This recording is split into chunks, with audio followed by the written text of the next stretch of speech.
Hello everybody, my name is Zul, and welcome to Modding Star Wars Knights of the Old Republic. In today's episode, we are going to be looking at the K1 Restoration Beta. This is the beta of a mod that intends to restore a bunch of cut content to Knights of the Old Republic. Now, unlike Kotor 2, Kotor 1 was pretty much in a finished state, so it's not like this is gonna totally change the game like it does when you install the Sith Lords Restored Content mod. Nevertheless, the additions from the K1 Restoration mod are really cool, and they add a lot to the game.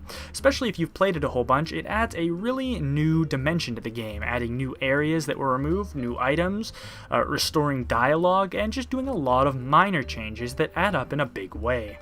One thing that I really like about this is that it doesn't really feel like a mod. A lot of times, except for maybe in the big restored areas, I wasn't sure what was cut and what wasn't. Nothing really sounded awkward, like it doesn't fit into the game. It all fits, and I think that's a sign that this is a really well done mod, because it flows so well with the game, you forget that you actually downloaded a mod. That being said, it is not just minor changes. This mod also restores some fairly large areas to the game and some pretty significant stuff.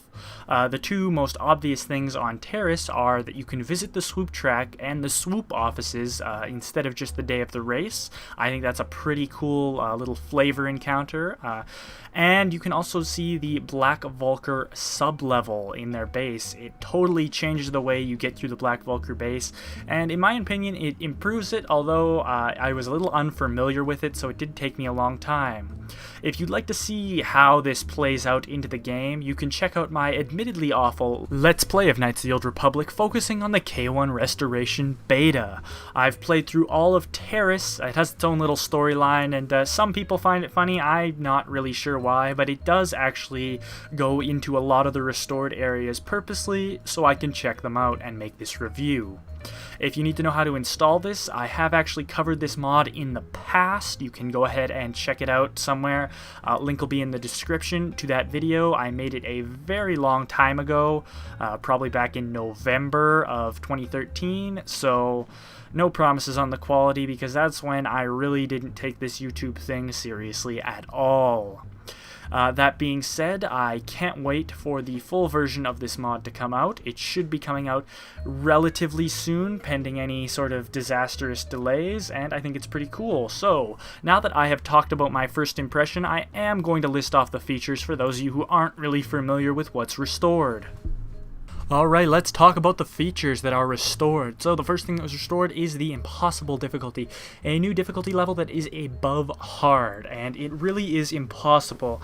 I am not good enough to play on this difficulty at all. That being said, maybe you actually have some skill. If you've seen my Let's Play, you'll know that I do not. Other things. A lot of new dialogue snippets from various places have been restored. Small little lines from one NPC or another are added back, and it makes a pretty good total restoration. I mean, a couple of sentences from Karth here and there, a lot of various sentences from other characters have been restored throughout the dialogue. They'll be very hard to notice exactly which ones are restored, but if you have played the game a lot, you might notice it, and it's a pretty cool addition.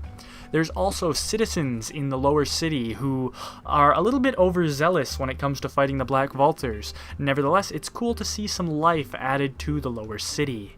On Dantooine, the areas have been restored properly, so you can go ahead and check that out. I don't have any footage of it because I haven't played through that in a Let's Play video, so I don't have any recorded footage, although I have seen them and it's pretty cool. A lot of items have been restored as well, especially a lot of droid items. You can find them in various places. They're just some small little things. The Black Vulkar base sub-level and the swoop office track are all restored, so you can go ahead and visit those. They're pretty cool places. I especially like the Black Vulkar sub-level. And of course, much more is restored. Various different areas, new Padawan and Jedi at the Enclave, stuff like that. And remember that this is only a beta. There will be a full version of this mod released at some point, and you can go ahead and check it out when that is complete. So that is pretty much it for my review of this mod. I love it. I think it's absolutely awesome. You should go ahead and download it. If you need help downloading it, like I said, there will be a link in the description to my original installation video that I made. That being said, I hope you enjoyed the video. I have been Zool. Have an excellent day, and may the Force be with you. Supplies before heading back in to try and steal that part. Yeah, turns out there's a bunch of guys out here. This could be the end. At least those guys back there don't seem to notice this, oh, Karth, no! Karth!